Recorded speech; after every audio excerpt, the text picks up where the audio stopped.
तमाम ख़वातीन ये चाहती हैं उनके शौहर उनकी बात सुनें भी, समझें भी और पॉज़िटिव रिस्पॉन्स भी दें, लेकिन हर औरत की ये ख़्वाहिश पूरी नहीं होती। किन ख़वातीन की ये ख़्वाहिश पूरी होती है? कौन-सी समझदार ख़वातीन होती हैं जिनके शौहर इनकी बात सुनते भी हैं, समझते भी हैं और मानते भी हैं? आज के व्लॉग में आपको 5 तरीके बताऊँगी किस तरह समझदार ख़वातीन अपने शौहर से बात करती हैं। तो शुरू करते हैं आज का व्लॉग। अस्सलाम वालेकुम, सब कैसे हैं? उम्मीद करती हूँ सब ठीक होंगे, खैरियत से होंगे। सबसे पहले सबको मेरी तरफ से बहुत-बहुत ज़्यादा ईद मुबारक। मेरी यूट्यूब फैमिली को, मेरे सब्सक्राइबर को और जो मेरे आउट ऑफ कंट्री मेरी सिस्टर है, ब्रदर है, सबको मेरी तरफ से बहुत-बहुत ईद मुबारक। अल्लाह पाक आपको ऐसी ढेरों खुशियाँ अता करें, ऐसी ढेरों ईदें करना नसीब करें। आमीन सुम्मा आमीन। अच्छा जी, ये ना ईद से 1 दिन पहले का व्लॉग था, कल का व्लॉग था, तो इसमें मेरा रोज़ा था और आपको पता है कल की जो दिन था उससे एक तो लंबा बहुत ज़्यादा था, गर्मी बहुत ज़्यादा थी, हद की थी। और प्यास इतनी लग गई थी और बिल्कुल भी दिन गुज़र नहीं रहा था, बहुत मुश्किल से, लेकिन अल्लाह पाक बहुत सब्र देते हैं इंसान को, दिन गुज़र जाता है। तो मेरा ना कुछ भी फिर प्यास इतनी शिद्दत की थी कि कुछ भी खाने का तो बिल्कुल भी दिल नहीं कर रहा था, फिर मैंने सोचा चलें दाल-चावल बना लेते हैं। तो रोज़े में तो बिल्कुल भी वैसे रूटीन में रमज़ान भी हो ना तो खाना खाने का दिल नहीं करता। तो अब तो वैसे ही माशाल्लाह गर्मी बहुत ज़्यादा है। गर्मी में इतनी ज़्यादा है कि इतनी शिद्दत की है कि जिसकी हद ही नहीं। तो मैंने दाल जो है वो मेरे हस्बैंड है उन्होंने बनाई थी, वो बड़ी अच्छी बनाते हैं। वो कहते हैं आज मैं दाल मैं बनाऊँगा।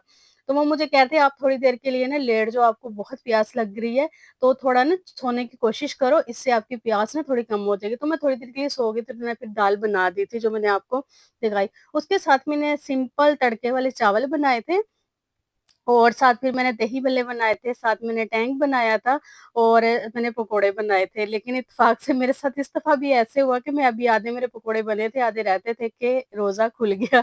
बाकी फिर मैंने ना इफ्तारी के बाद बनाए। तो रमज़ान में भी ना ये सीन मेरे साथ डेली चलता है। मैं जितनी जल्दी कोशिश करूँ ना, कितना टाइम पहले किचन में चली जाऊँ, लेकिन फिर भी एंड जो है ना, आखिर में कुछ ना कुछ रह जाता है और सबके साथ मेरे ख़्याल में यही होता है।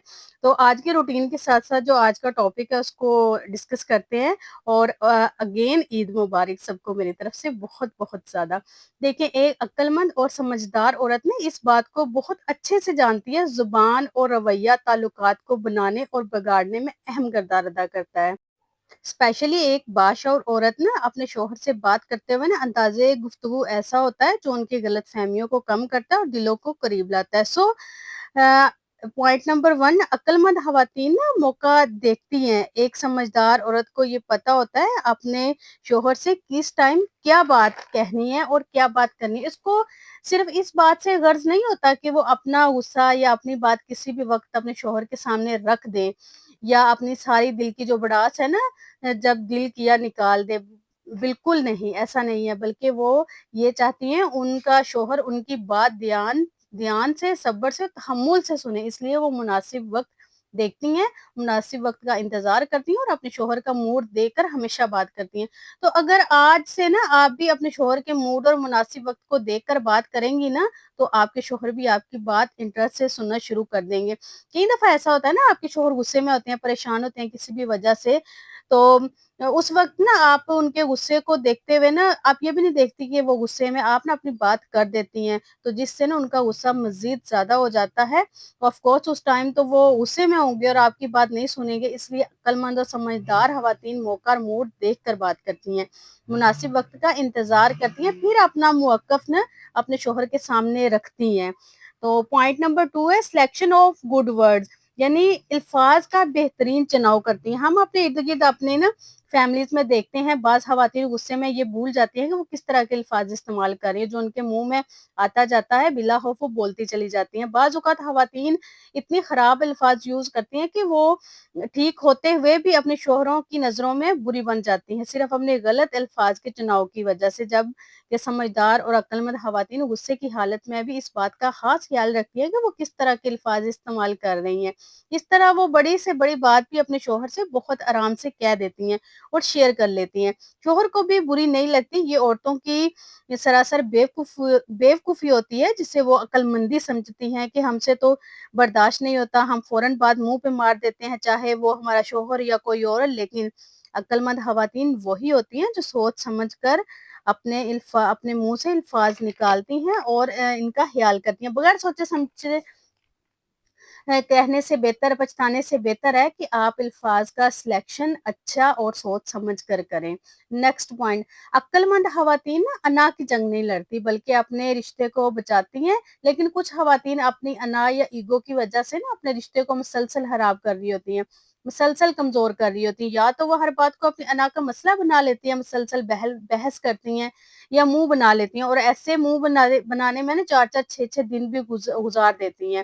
اب چاہے وہ لڑے جھگڑے یا منہ بنا لیں، ان سب میں ہی صورتوں میں شوہر بھی اپنی انا دکھانا شروع کر دیتا ہے۔ ظاہری بات ہے وہ پیچھے تو نہیں رہیں گے نا، وہ آپ کو بھی دکھائیں گے، اور بیوی کی انا نا سامنے آئے گی تو شوہر بھی اپنی انا کو سامنے لے کر آتا ہے، آپ کی بات نہیں سنتا اور نہ ہی سمجھتا ہے۔ جب آپ کا شوہر آپ کی بات سنے گا نہیں نا، سمجھے گا نہیں، تو آپ کا آپس میں رشتہ مضبوط کیسے ہوگا؟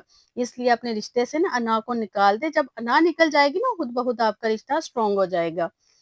نیکسٹ پوائنٹ، سمجھدار خواتین نا شکایت کم اور احساس زیادہ کرتی ہیں۔ باشعور عورتیں اپنے جملے کی بجائے نا آپ میری بات ہی اپنی بات ہی نہیں سنانا چاہتی بلکہ ان کی بات بھی انٹرسٹ سے سنتی ہیں، بلکہ وہ یہ کہتی ہیں جب آپ میری بات سنتے ہیں نا مجھے اچھا لگتا ہے۔ دیکھیں، آپ تنقید کر کے نا اپنی بات نہیں منوا سکتی، بالکل بھی نہیں منوا سکتی، جبکہ تعریف کر کے نا اپریشیٹ کر کے آپ اپنی بات منوا بھی سکتی ہیں اور سنوا بھی سکتی ہیں۔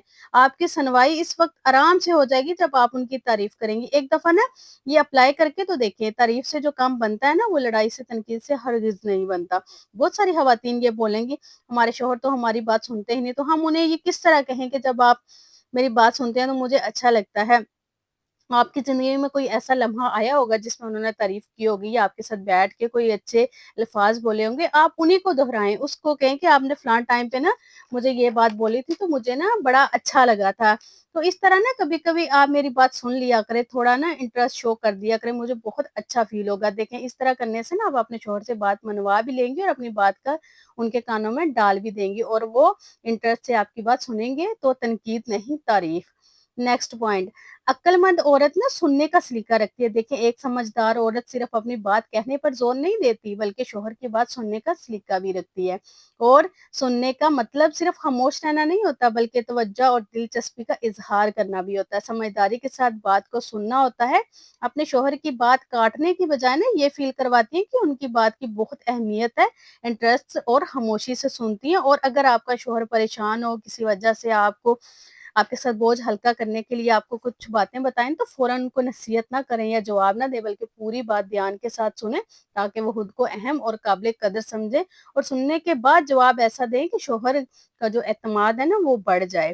نیکسٹ پوائنٹ، ایک سمجھدار عورت صبر اور برداشت کا فن رکھتی ہے۔ اگر آج کل کے دور میں ہم کسی لڑکی کو بول دیں نا کہ ایک چپ سو سکھ، تو وہ بولے گی میں ہی کیوں چپ رہوں، میں ہی کیوں برداشت کروں، جبکہ ایسا ہرگز نہیں ہے۔ کئی دفعہ آپ کا ایک جگہ خاموش رہنا بڑے بڑے جھگڑوں کو روکنے کا سبب بن سکتا ہے۔ آپ خاموش رہ کر بھی خود کو صحیح ثابت کر سکتی ہیں۔ تو لڑنا ضروری نہیں ہے، اس لیے بہت سارے موقعوں پر خاموش رہنا بہتر ہے۔ کہتے ہیں نا ایک بیوقوف عورت کی پہچان اس کی باتوں سے ہوتی ہے اور ایک سمجھدار عورت کی پہچان اس کی خاموشی سے ہوتی ہے۔ تو خاموشی بہت بڑی طاقت ہے۔ اگر آپ نے یہ سمجھ لیا نا کب کہاں اور کتنا بولنا ہے اور کہاں خاموش رہنا ہے، تو آپ کو کامیاب ہونے اور شوہر کے دل میں جگہ بنانے سے کوئی بھی نہیں روک سکتا۔ اور جتنا انسان خاموش رہتا ہے نا، دیکھیں کبھی کبھی ایسا موقع آتا ہے کہ ہمیں وہاں خاموش ہونا ہوتا ہے لیکن ہم نا کیا کرتے ہیں، ہم بول دیتے ہیں، تو وہ ہمارا جو بولنا ہوتا ہے نا اس کی اہمیت نہیں ہوتی۔ زیادہ بولنے سے نا ہم اپنی اہمیت بھی کھو دیتے ہیں، اور کبھی کبھی بولنے سے کیا ہوتا ہے کہ کبھی کبھی بولنے سے ہماری اہمیت بہت زیادہ ہوتی ہے، لوگ ہمیں خود موقع دیتے ہیں کہ آپ بتائیں آپ کیا کہیں گے اس بارے میں، تو اس طرح آپ کی نا ویلیو بھی زیادہ ہوتی ہے۔ اور اگر آپ کے خاموش رہنے سے نا معاملات اگر سدھر رہے ہیں نا تو آپ خاموش رہیں، کیونکہ خاموشی نا بہت اچھی طاقت ہے، اور خاموش رہنے والے کی نا ہمیشہ ویلیو بھی زیادہ ہوتی ہے اور عزت بھی زیادہ ہوتی ہے، اور یہ بات ہمیشہ آپ یاد رکھیے گا۔ آپ کے نا الفاظ کا چناؤ آپ کی طاقت بھی بن سکتا ہے اور آپ کی کمزوری بھی بن سکتا ہے، اس لیے آپ جب بھی بولیں ہمیشہ سوچ سمجھ کر بولیں۔ آپ کبھی بھی غصے میں ایسی باتیں نہ کہیں۔ دیکھیں جو الفاظ ایک دفعہ मुँह से निकल जाते हैं ना, वो कभी वापस नहीं आती और अगला इंसान वो अल्फ़ाज़ हमेशा याद रखता है। आप कभी भी ये मत भूलना कि मैंने इस टाइम ये कहा था, तो अब तो हमारे बीच सब कुछ सही है, नहीं ऐसा कुछ भी नहीं होता। जब कभी मौका आता है ना, तो आपका शौहर वो आपको अल्फ़ाज़ दोहराता है कि आपने फलाँ टाइम पे ना मेरे साथ ये वाली लैंग्वेज यूज़ की थी, मुझे ये वाले वर्ड मेरे साथ बोले थे। तो इसलिए हमेशा जो अपने आपके अल्फ़ाज़ का चुनाव है ना, सोच कर और समझदारी के साथ करें, ताकि बाद में आपको ना शर्मिंदा ना होना पड़े। इसलिए एक चुप सौ सुख वाला जो फ़ॉर्मूला है, इस पे लाज़मी अमल करें। कई दफ़ा खामोशी में ही पावर छुपी होती है, जो अगर आप इन सारी बातों में अमल करेंगे ना, तो आपके शौहर आपकी सुनेंगे भी, समझेंगे भी और आपको रिस्पेक्ट भी देंगे, आपकी बातें मानेंगे भी। आई होप आज की वीडियो आपको पसंद आई होगी। वीडियो पसंद आई है तो चैनल को लाज़मी सब्सक्राइब कीजिएगा और मुझे अपनी दुआओं में याद रखिएगा। अपना ढेर सारा ख़्याल रखिएगा। मिलते हैं नेक्स्ट वीडियो में और मेरी तरफ से ईद मुबारक अगेन। अल्लाह पाक आपको ऐसी ढेरों खुशियाँ नसीब करे। मिलते हैं नेक्स्ट वीडियो में। अल्लाह हाफ़िज़।